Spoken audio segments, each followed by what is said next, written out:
Hi hello welcome back to my YouTube channel. ನಾನು ನಿಮ್ಮ ಪ್ರೀತಿಯ ಮಂಜುನಾಥ್ ವರ್ಷ. ಇವತ್ತು ಸ್ವಲ್ಪ ಊರಿಗೆ ಹೋಗ್ಬೇಕಾಯ್ತು, ಅದಕ್ಕೋಸ್ಕರ ಅಂತ ಬೇಗನೆ ಎದ್ದು ಸ್ನಾನ ಎಲ್ಲ ಮುಗಿಸಿ, ಅಂದರೆ ಬೇಗ ಎದ್ದು ಅಂದರೆ ಸಾಯಂಕಾಲ ಆಗಿತ್ತು ಆಲ್ರೆಡಿ. ಅಂದರೆ ಬಸ್ಸಿಗೆ ಹೋಗ್ಬೇಕಾಯ್ತಲ್ಲ, 4 ಗಂಟೆ ಬಸ್ಸಿಗೆ, ಅದಕ್ಕೋಸ್ಕರ ಅಂತ ರೆಡಿ ಆಗ್ತಿದ್ದೆ. ನಾನು ಬಸ್ಸಲ್ಲಿ ಹೋಗ್ಬೇಕಲ್ಲ, ಅಲ್ಲಿಂದ ನಮ್ಮ ಮನೆಯವ್ರು ಬಂದು ಕರ್ಕೊಂಡು ಹೋಗ್ತಾರೆ. ನೆಲಮಂಗ್ಲಕ್ಕೆ ಹೋದರೆ ಸಾಕು, ಅಲ್ಲಿಂದ ಅವರು ನನಗೋಸ್ಕರ ಅಂತ ವೆಯ್ಟ್ ಮಾಡ್ತಾಯಿದ್ರು. ಅಲ್ಲಿಂದ ಕರ್ಕೊಂಡು ಹೋಗ್ತಾರೆ, ಅದಕ್ಕೋಸ್ಕರ ಅಂತ ರೆಡಿಯಾಗಿದ್ದೆ ನಾನು.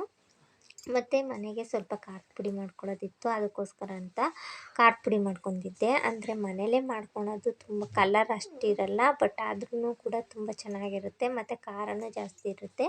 ಅದನ್ನು ಹೆಂಗೆ ಮಾಡ್ಕೊಳ್ಳೋದು ಮನೇಲೇನೆ ಅಂತ ಇವಾಗ ಹೇಳ್ತೀನಿ ನೋಡಿ. ಮೊದಲಿಗೆ ಫಸ್ಟು ಅದನ್ನು ಮೆಣಸಿಕಾಯಿನ ಸ್ವಲ್ಪ ಬಿಸಿಲಲ್ಲಿ ಒಣಗಾಕಿಕ್ಬೇಕು. ಅಂದರೆ ಚೀಲ ಎಲ್ಲ ಹಾಕ್ಬಿಟ್ಟು ತೆಳ್ಳಗೆ ಅದನ್ನು ಒಣಗಾಕಬೇಕು.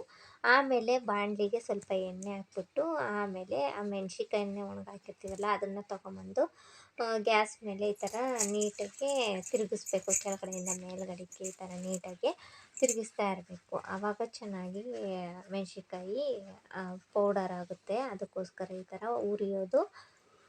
ಮತ್ತು ಇದನ್ನು ಹಂಗೆ ಕೈ ಆಡ್ದಲ್ಲೇ ಬಿಟ್ಬಿಟ್ರೆ ಅದು ಸೀದೋಗ್ಬಿಡುತ್ತೆ. ಅದಕ್ಕೋಸ್ಕರ ಅಂತ ಯಾವಾಗಲೂ ಕೈ ಆಡ್ತಾನೆ ಇರಬೇಕು. ಮತ್ತು ಗ್ಯಾಸ್ನ ನಾವು ಲೋ ಫ್ಲೇಮಲ್ಲೇ ಇಟ್ಕೊಬೇಕು. ಹೈ ಫ್ಲೇಮಲ್ಲಿ ಇಕ್ಕಿದ್ರೆ ಸೀದೋಗೋ ಚಾನ್ಸಸ್ ಇರುತ್ತೆ. ಅದಕ್ಕೋಸ್ಕರ ಖಾರದ ಪುಡಿ ಆವಾಗ ಚೆನ್ನಾಗಿರಲ್ಲ. ಆಮೇಲೆ ಇದೆಲ್ಲ ಆದಮೇಲೆ ಚಿಕ್ಕ ಜಾರನ್ನು ಯೂಸ್ ಮಾಡಿದ್ರೆ ತುಂಬ ಅಂದರೆ ತುಂಬ ಚೆನ್ನಾಗಿ ಬರುತ್ತೆ ಖಾರದ ಪುಡಿ.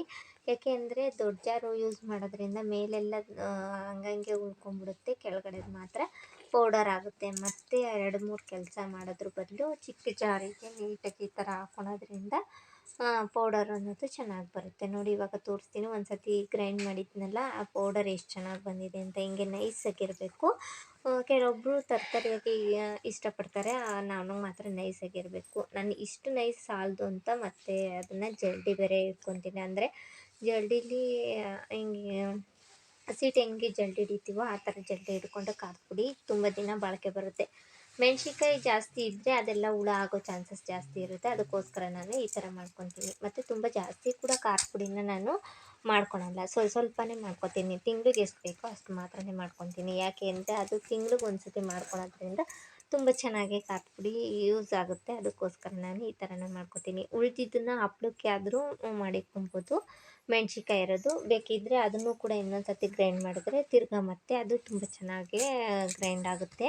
ಬೇಕಿದ್ದರೆ ಇನ್ನೊಂದು ಸತಿ ಗ್ರೈಂಡ್ ಮಾಡಿ ನೋಡಿ, ನಿಮಗೆ ಗೊತ್ತಾಗುತ್ತೆ. ನಾನು ಕೂಡ ಒಂದು ಸತಿ ಗ್ರೈಂಡ್ ಮಾಡಿ ತೊಗೊಬಂದಿದ್ದೆ.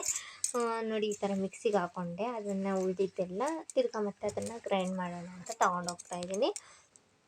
ಗ್ರೈಂಡ್ ಮಾಡಿಬಿಟ್ಟು ನೀಟಾಗಿ ಅದನ್ನು ಕೂಡ ನೀಟಾಗಿ ಮಡಿಕ್ಕೋಬೇಕು.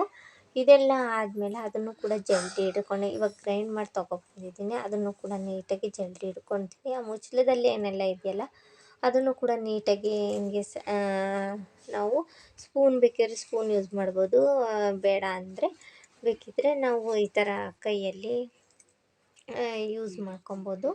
ನೋಡಿ ಈ ಥರ ಆಗಿತ್ತು. ಅದು ಇನ್ನೊಂದು ಸ್ವಲ್ಪ ತರ್ತರಿ ಈ ಥರನೇ ಇತ್ತು, ಅಂದರೆ ಮೆಣಸಿನ್ಕಾಯಿ ಎಲ್ಲ ಇತ್ತಲ್ಲ, ಅದನ್ನು ನಾನು ಹಪ್ಳಕ್ಕಾಗುತ್ತೆ ಅಂದ್ಬಿಟ್ಟು ಎತ್ತಿಟ್ಟಿದ್ದೆ ಒಂದು ಡಬ್ಬಿಗೆ ಹಾಕಿ. ಇನ್ನು ಮಿಕ್ಕಿದ್ದನ್ನೆಲ್ಲ ಒಂದು ಬಾಕ್ಸಿಗೆ ಹಾಕಿ, ನೋಡಿ ಈ ಥರ ಕವರ್ ಹಾಕ್ಬಿಟ್ಟು ಆಮೇಲೆ ಖಾರದ ಪುಡಿನ ಹಾಕೋದ್ರಿಂದ ತುಂಬ ಚೆನ್ನಾಗಿ ಬರುತ್ತೆ. ಖಾರದ ಪುಡಿ ಅನ್ನೋದು ಬೇಗ ಹುಳ ಆಗೋದು ಮತ್ತು ಅದೆಲ್ಲ ಏನೋ ಗೂಡು ಕಟ್ಟೋದು ಅದೆಲ್ಲ ಆಗೋದಿಲ್ಲ. ಅದಕ್ಕೋಸ್ಕರ ನಾನು ಈ ಥರನ ಮಾಡ್ಕೊತೀನಿ. ಮತ್ತು ಖಾರದ ಪುಡಿನ ಆ ಥರ ಜಲ್ಡಿ ಹಿಡ್ಕೊಳ್ತಾ ಇದ್ನಲ್ಲ, ನನಗೆ ಹಾಕ್ಸಿ ಅಂತ ಜಾಸ್ತಿ ಹಾಕ್ಸಿ ಬರ್ತಾಯಿತ್ತು ಮಧ್ಯ. ಅದನ್ನು ಕೂಡ ವೀಡಿಯೋದಲ್ಲಿ ಆಗ್ಬಿಟ್ಟೈತೆ, ಏನು ಮಾಡೋಕ್ಕಾಗಲ್ಲ.